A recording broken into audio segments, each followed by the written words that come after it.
بسم اللہ الرحمن الرحیم۔ گمنام ہیرو کے معزز ناظرین السلام علیکم۔ دوستو لائک ضرور کر دیا کریں، شکریہ۔ آئیے چلتے ہیں کہانی کی طرف۔ میں کوشش کروں گا کہ کل ادھر جا سکوں، میں نے نیم دلی ظاہر کرتے ہوئے کہا۔ ویسے بہتر ہوتا کہ تم خود وہاں جا کر اس کی مزاج پرسی کرتے، تم ان کمینوں کی خصلت سے واقف نہیں ہو، اس لیے ایسا کچا مشورہ دے رہے ہو۔ وہ کہہ رہا تھا وہ دیکھنے میں اکیلا ہوگا، اس کے ساتھی چٹانوں یا کھاڑیوں میں چھپے ہوئے ہوں گے۔ میں نے ادھر کا رخ کیا تو اچانک کہیں سے گولیوں کی باڑ آئے گی اور میرا بدن چھلنی کر دے گی۔ یہ بھیڑیے جس کے پیچھے لگ جاتے ہیں اسے ہر ہیلے بہانے سے ٹھکانے لگانے کی کوشش کرتے ہیں۔ ایف بی آئی کی داغ بٹھائے رکھنے کے لیے گیری مجھے گھیر رہا ہے۔ تمہاری باتیں بے بنیاد نہیں ہیں، لیکن مجھے محسوس ہو رہا ہے کہ تم ان سے ضرورت سے زیادہ ڈر رہے ہو۔ اس کا فکرہ مکمل ہوتے ہی میں نے بات اچک لی۔ اب کل کے لیے مجھے وقت نکالنا ہی ہوگا، میں دیکھوں گا کہ گیری کتنے پانی میں ہے۔ شاباش، تم نر کے بچے ہو، تم نے میرا دل خوش کر دیا۔ اس کی آواز سے واقعی خوشی پھوٹی پڑ رہی تھی۔ تم نے گیری کو مار دیا تو میں تمہیں 2 نہیں 3 بلکہ 5 پیٹی انعام میں دوں گا۔ ہم مل کر اس کامیابی کا جشن منائیں گے۔ اس کے آخری الفاظ سن کر میرے بدن میں سنسنی کی لہریں سرایت کر گئیں۔ وہ گیری کے خون کا پیاسا ہو رہا تھا، مگر سرکار کی مصلحتوں کی وجہ سے میں گیری کے خون سے ہاتھ نہیں رنگ سکتا تھا۔ اس کے مقابلے میں سوبراج میرا اہم تر ہدف تھا۔ اس نے مسرور ہو کر میرے ساتھ جشن منانے کی نوید سنا دی تھی۔ جشن کی شرط بہت کڑی تھی جسے پورا کرنا میرے بس سے باہر تھا۔ پھر بھی سوبراج کی زبان سے مل بیٹھنے کا تذکرہ میرے لیے بہت رومان انگیز ثابت ہوا تھا۔ میں نے شراب پینی چھوڑ دی ہے، میں نے اپنے جذبات کو قابو میں رکھتے ہوئے اسے سرد لہجے میں جواب دیا۔ تم کس برانڈ کی پیٹیوں کی بات کر رہے ہو؟ ارے یار ڈینی، تم نے تو حد کر دی۔ مجھ سے باتوں میں الجھ کر وہ کچھ دیر کے لیے اپنے مصائب کو فراموش کر بیٹھا تھا۔ اس نے بے تکلفانہ لہجے میں بات جاری رکھی۔ یہ بمبئی کی پیٹی ہے، اپن سالہ پیٹی بولے تو سمجھ کے لاکھ بولا۔ کیا سمجھا؟ آخری فکرہ اس نے خالص بمبئی کی زبان میں ادا کیا اور ہنسنے لگا۔ اس وقت تم موج میں آئے ہوئے ہو، یہ تم نہیں شراب بول رہی ہے۔ کتنی لی ہوئی ہے تم نے؟ میں نے اس کی صداکاری سے محظوظ ہوتے ہوئے معنی خیز لہجے میں کہا۔ تھوڑی سی لی ہے اور دیسی لی ہے۔ وہ یکا سنجیدہ ہو گیا۔ اس کی آواز بھی دھیمی ہو گئی تھی۔ میرا میزبان کھاتا پیتا آدمی ہے، لیکن اسے ولایتی میں مزہ نہیں آتا، یہ مری والوں کا شیر پیتا ہے۔ میں نے بھی وہی لی ہے، لیکن یار تم بہت کایا ہو، تم کو کیسے پتا چل گیا کہ میں نے تھوڑی سی پی ہوئی ہے؟ تمہاری باتیں چگلی کھا رہی ہیں، پہلے تم نے کبھی ایسی باتیں نہیں کی۔ میں نے صاف گوئی سے کام لیتے ہوئے اس کی حیرت دور کرنے کی کوشش کی۔ ایک اچھے اور عادی شرابی کے لیے دیسی اور ولایتی سے کوئی فرق نہیں پڑتا۔ تم نے کسی شاعر کا کہا ہوا ضرور سنا یا پڑھا ہوگا، اچھی پیلی خراب پیلی جیسی مل گئی شراب پیلی۔ وہ بے ساختہ انداز میں ہنس پڑا۔ اس کی ہنسی سے وقار کے بجائے عامیانہ انداز جھلک رہا تھا۔ یہ لاکھ روپے کی بات ہے، وقت پر جو مل جائے وہی سب سے اچھی ہوتی ہے۔ اچھا یہ بتاؤ کہ اس وقت تم نے مجھے کیوں فون کیا ہے؟ میں نے اچانک اسے ایک ٹیڑھا سوال کر ڈالا۔ میں نے فون کیا ہے، اس نے حیرت سے کہا۔ بھگوان سے ڈرو ڈینی، یہ میری نہیں تمہاری کال ہے۔ کیا تم میرا امتحان لے رہے ہو؟ پھر میری ہی کال ہوگی، میں نے بحث کیے بغیر کہا۔ شراب تم نے پی ہے، نشہ مجھے ہو رہا ہے، میں تم سے معذرت چاہتا ہوں۔ معذرت کو نرک میں ڈالو، یہ بتاؤ کہ کل تم اسے مارو گے؟ میرا 5 لاکھ کا وعدہ پکا ہے۔ 3 دنوں میں ان کا دوسرا اہم آدمی مارا گیا تو وہ کئی مہینوں کے لیے خاموش ہو جائیں گے اور میں سکھ سے رہ سکوں گا۔ اس وقت میں اپنے سکھ اور آرام کے لیے ہر قیمت ادا کرنے کے لیے تیار ہوں۔ میں پیسے کا لالچی نہیں ہوں، لیکن اپنی سی کوشش ضرور کروں گا۔ میں نے اسے دلاسا دیا۔ ان سے مجھے بھی پرخاش ہے، یہ لوگ یہاں بربادی کا کھیل کھیل رہے ہیں۔ بس یہ سمجھ لو کہ مجھ سے دشمنی کے معاملے میں وہ راہ سے بھی اوپر ہیں۔ بھگوان تمہیں سدا سکھی رکھے۔ میرے دشمنوں کو اپنا دشمن کہہ کر تم نے میرے دل میں ٹھنڈک ڈال دی ہے۔ سامنے ہوتے تو اس وقت میں تمہیں اپنے سینے سے لگا کر بینچ لیتا۔ میری بات سن کر وہ بالکل ہی موم ہو گیا۔ وہ آگ اور پیغمبری والا معاملہ ہو گیا تھا۔ میں نے اسے صرف اس مقصد سے فون کیا تھا کہ اسے راہ کے ایک آدمی سے اپنے اچٹتے ہوئے مقابلے کے بارے میں بریف کر سکوں، لیکن اس نے گیری کا ذکر چھیڑ کر ایک نئے تصادم کی داغ بیل ڈال دی تھی۔ میں نے اس سے گفتگو ختم کی تو تینوں میرے قریب موجود تھے۔ میری باتوں سے ان تینوں کو میرے اور سوبراج کے مذاکرات کی نوعیت کا اندازہ ہو گیا تھا، لیکن ویرا اس محاصرے سے فائدہ اٹھا کر میری زبان سے سب کچھ سننا چاہ رہی تھی۔ یہ بہت بڑی کامیابی ہے۔ وہ سوبراج کو جہنم واصل کرنے کے لیے بے چین ہے۔ سوبراج وہاں پہنچے یا نہ پہنچے، گیری مقررہ وقت پر وہاں ضرور موجود رہے گا۔ غزالہ نے اپنی رائے ظاہر کی۔ پہلے میں فرنچ بیج کے نام سے دھوکہ کھا رہی تھی۔ ویرا ایک گہرا سانس لے کر بولی، میں سمجھی تھی کہ پاکستان سے باہر کی بات ہو رہی ہے۔ یہ سمندری کنارہ اگر کراچی کے مضافات میں ہے تو کل ہم وہیں پکنک منائیں گے۔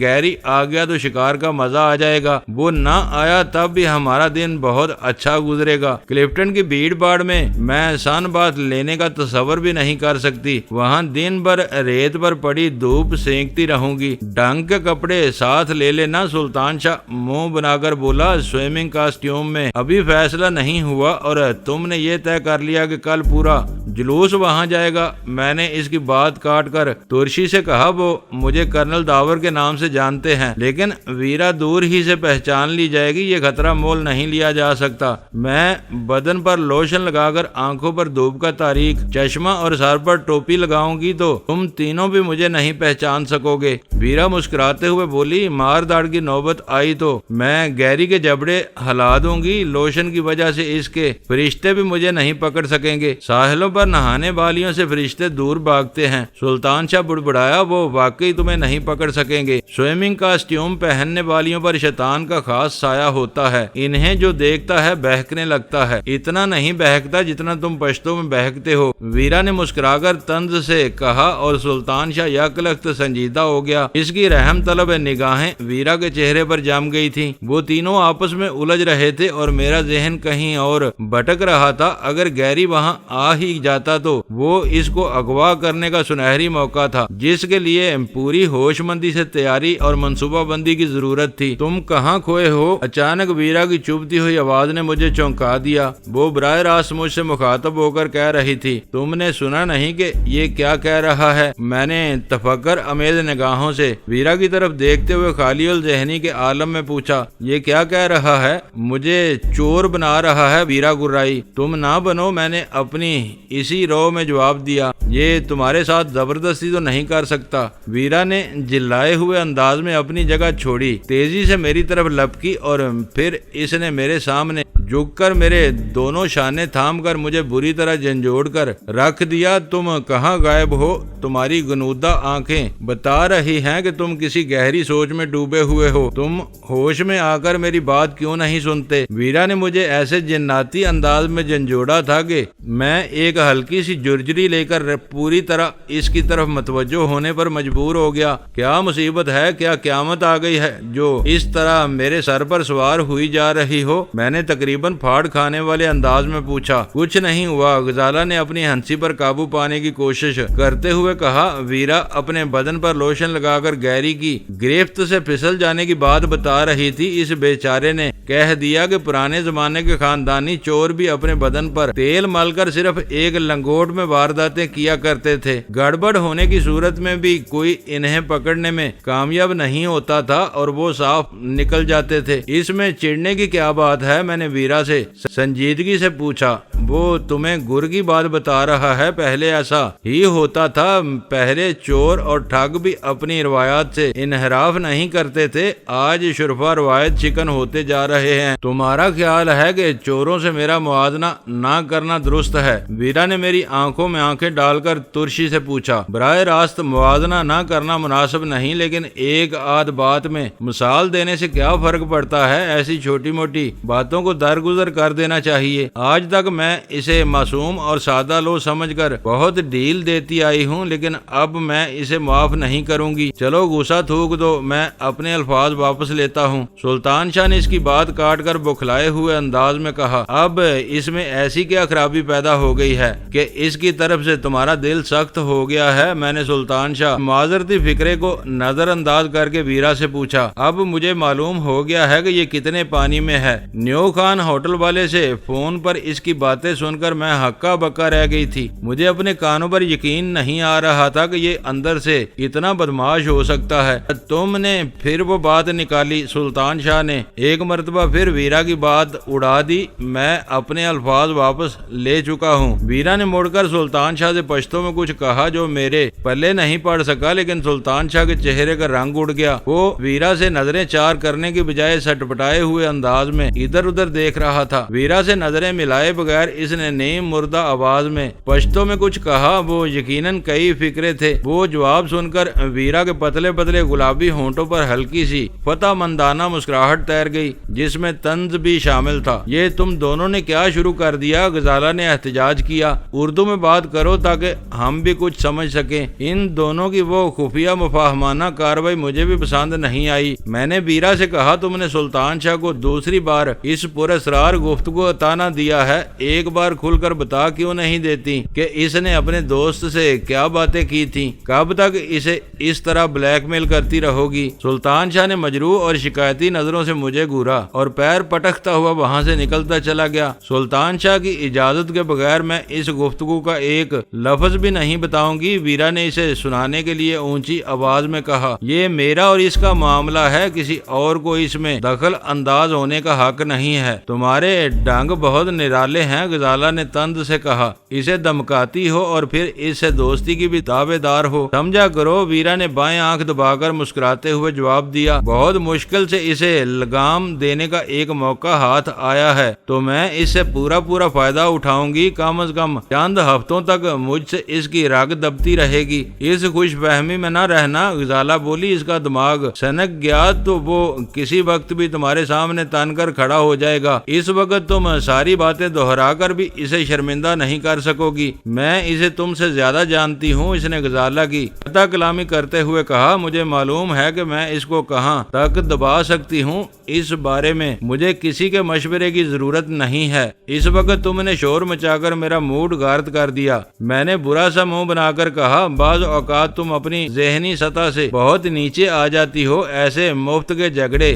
اسکول اور کالج جانے والی لڑکیوں کو زیب دیتے ہیں۔ تم کون سا مار کا سر کر رہے تھے جو میں نے تمہارا موڈ خراب کر دیا؟ وہ تیزی سے بولی۔ اگر گھر میں ذرا سا شور شرابہ نہ ہو تو میں 2 دن میں اکتا کر یہاں سے کہیں اور نکل جاؤں گی۔ یہ بتاؤ کہ اس وقت تم کیا سوچ رہے تھے؟ یہ بتانے والی بات نہیں ہے، تم کو خود اندازہ ہونا چاہیے کہ اس وقت شوبراج نے گیری سے ہونے والے اپنے مذاکرات کا ذکر کر کے ہمارے لیے ایک نئی راہ کھولی ہے اور اس وقت وہی سب سے زیادہ اہم ہے۔ شوبراج، اس نے حقارت سے کہا۔ اس وقت وہ کسی خارش زدہ پلے کی طرح پائپوں اور گندی نالیوں میں چھپتا پھر رہا ہے اور تم اس کی باتوں کو لیے بیٹھے ہو۔ اس کی باتوں پر غور کرنے کے لیے ابھی بہت وقت پڑا ہوا ہے۔ گیری وہاں آیا تو کل دوپہر کو آئے گا۔ ابھی پوری رات اور کل کا آدھا دن باقی ہے۔ ابھی تم خود ہی سوئمنگ کاسٹیوم میں فرنچ بیچ پر سن باتھ لینے کا پروگرام بنا رہی تھی اور اب کچھ اور کہہ رہی ہو۔ غزالہ نے اس پر چوٹ کی۔ میں تفریح کے خیال سے خوش ہو رہی تھی۔ ویرا ڈٹائی کے ساتھ اپنے موقف پر اڑی رہی۔ کاموں میں الجھ کر ہم سب مشینی روبوٹ بن کر رہ گئے ہیں۔ ایسا معلوم ہوتا ہے جیسے زندگی کی تفریحات ہمارے لیے شجرے ممنوع بن گئی ہوں۔ گیری کے دیدار کے بہانے اگر ہمیں شفاف ساحل پر کچھ وقت سکون سے گزارنے کا موقع مل جائے تو کیا برا ہے؟ یہ خیال اپنے ذہن سے نکال دو۔ میں نے اپنی بات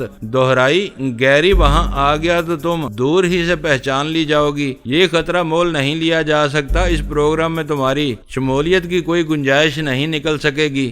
اور میں نے تمہیں بتایا تھا کہ میں اس طرح اپنا حلیہ بدلوں گی کہ کوئی مجھے نہیں پہچان سکے گا۔ ویرا نے ترکی بے ترکی جواب دیا۔ اسی سے لوشن، تیل اور چور والا ذکر نکلا تھا۔ غزالہ ہنس کر بولی، سب بے سود ہے۔ میں نے غزالہ کے تبصرے کو نظر انداز کر کے کہا، تم اپنے خد و خال اور رنگ کو کسی طرح نہیں چھپا سکتی۔ گیری اپنی دانست میں سوبراج کو گھیرنے کے لیے وہاں آئے گا، یقینی طور پر اس کے ساتھ کچھ اور لوگ بھی ہوں گے۔ وہ سب عقل سے کورے اور آنکھوں سے اندھے نہیں ہو سکتے۔ کوئی نہ کوئی تمہیں پہچان سکتا ہے۔ ایسا ہوا تو ساری بازی الٹ جائے گی اور ہمیں لینے کے دینے پڑ جائیں گے۔ پھر تم نے کیا سوچا ہے؟ ویرا نے چند ثانیوں کے توقف کے بعد پوچھا۔ میں یہی سوچ رہا تھا کہ کیا کرنا چاہیے، لیکن تمہیں سوچ بچار سے قطعی بغض ہے۔ تم نے میرے خیالات کا تانا بانا بکھیر کے رکھ دیا۔ اب میں دخل نہیں دوں گی۔ اطمینان سے سوچ سمجھ کر مجھے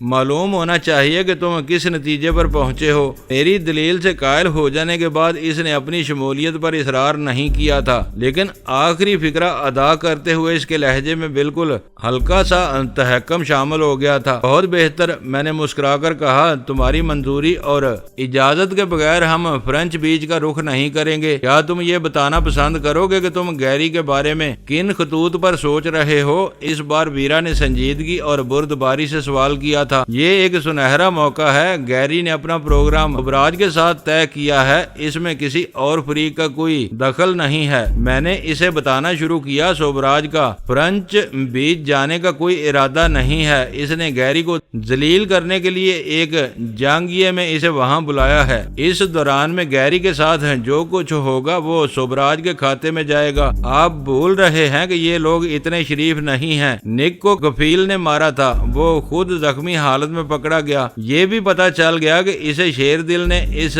کام پر مامور کیا تھا اور شیر دل کا سوبراج سے گہرا تعلق تھا۔ غزالہ کہہ رہی تھی، سوبراج نے خود ایک اخبار سے رابطہ کر کے فون پر اعتراف کیا کہ نک کو اس نے مروایا ہے، لیکن ان لوگوں نے ایک ہی رٹ لگائی ہوئی ہے کہ نک کو آپ نے مارا ہے۔ زبان سے وہ جو چاہیں کہتے رہیں، حقائق ان کے سامنے ہیں۔ وہ لوگ میرے بارے میں حکومت پر اپنا دباؤ بڑھانے کے لیے ایسی اوچھی حرکتیں کر رہے ہیں۔ گیری بھی اسی پالیسی پر عمل کرے گا۔ یہ لوگ ہر گڑبڑ میں آپ کو ملوث کرنے پر تلے ہوئے ہیں۔ غزالہ فکر مندی کے ساتھ بولی، ان کی وجہ سے ہم ہاتھ پر ہاتھ رکھ کر نہیں بیٹھ سکتے۔ میں نے کہا، میں تم سے 100% متفق ہوں۔ غزالہ بولی، کتوں کے بھونکنے سے گاڑی کو نہیں رکنا چاہیے۔ گیری کے بارے میں تم کچھ بتانے والے تھے، وہ بات ادھوری رہ گئی۔ ہاں، یہ ہمارے لیے ایک بہترین موقع ہے، ہم گیری پر ہاتھ ڈال سکتے ہیں۔ کیا تم اسے ختم کرنے کے امکانات پر غور کر رہے ہو؟ ویرا نے حیرت سے پوچھا۔ ابھی نک کے قتل کا معاملہ تازہ ہے، اس مرحلے پر گیری کے قتل سے سنگین پیچیدگیاں پیدا ہو سکتی ہیں۔ میں نے رائے ظاہر کی، جلال کے ذریعے ملنے والے اندر کی معلومات فکر انگیز ہیں۔ ہم حکومت کے لیے کوئی نیا مسئلہ کھڑا نہیں کریں گے، گیری کو پکڑیں گے اور دل کھول کر اس کی دھنائی کر کے چھوڑ دیں گے۔ اس وقت اس سے بڑی کوئی کاروائی نہیں کی جا سکتی۔ اس کے بعد وہ جو چاہیں کہتے رہیں۔ تم صحیح سمت میں سوچ رہے ہو، لیکن بہتر ہوگا کہ اس بارے میں جلال کی رائے بھی لے لی جائے۔ ہو سکتا ہے کہ ہمیں گیری کے بارے میں اس سے گرین سگنل مل جائے۔ ویرا پوری سنجیدگی سے اس مسئلے میں دلچسپی لے رہی تھی۔ توقع نہیں ہے، پھر بھی میں اس سے بات کر لوں گا۔ میں نے اسے اطمینان دلایا اور ہمارے وہ مذاکرات وہیں ختم ہو گئے۔ سلطان شاہ پہلے ہی چٹک کر اپنے کمرے میں جا چکا تھا۔ ویرا بھی وہاں سے چلی گئی۔ اب تمہارا کیا ارادہ ہے؟ میں نے شوخ نظروں سے غزالہ کی طرف دیکھتے ہوئے پوچھا۔ آپ کا جاگنے کا ارادہ ہے تو میں چائے بنا کر لے آتی ہوں، اس نے کسمسا کر جواب دیا۔ طبیعت خلوت کی طرف مائل ہے، میں نے مسکرا کر کہا۔ میں ابرار کو ناشتے کے بارے میں بتا کر آتی ہوں۔ وہ سر جھکا کر ایک ادا کے ساتھ ڈرائنگ روم سے نکل گئی۔ میں نے بھی ایک گہرا سانس لے کر اپنی جگہ چھوڑ دی۔ میرے ذومعنی جملوں پر غزالہ کا وہ حیا امیز رویہ ہمیشہ میرے دل کو بھلا معلوم ہوتا تھا۔ رات کے 12 بجے کے قریب میرے موبائل فون کی گھنٹی بجی تو میں چونک پڑا۔ اس وقت تک غزالہ گہری نیند سو چکی تھی، مگر ازدواجی طمانینت کے حصول کے باوجود نیند میری آنکھوں سے کوسوں دور تھی۔ کہاں ہو اور کیا کر رہے ہو؟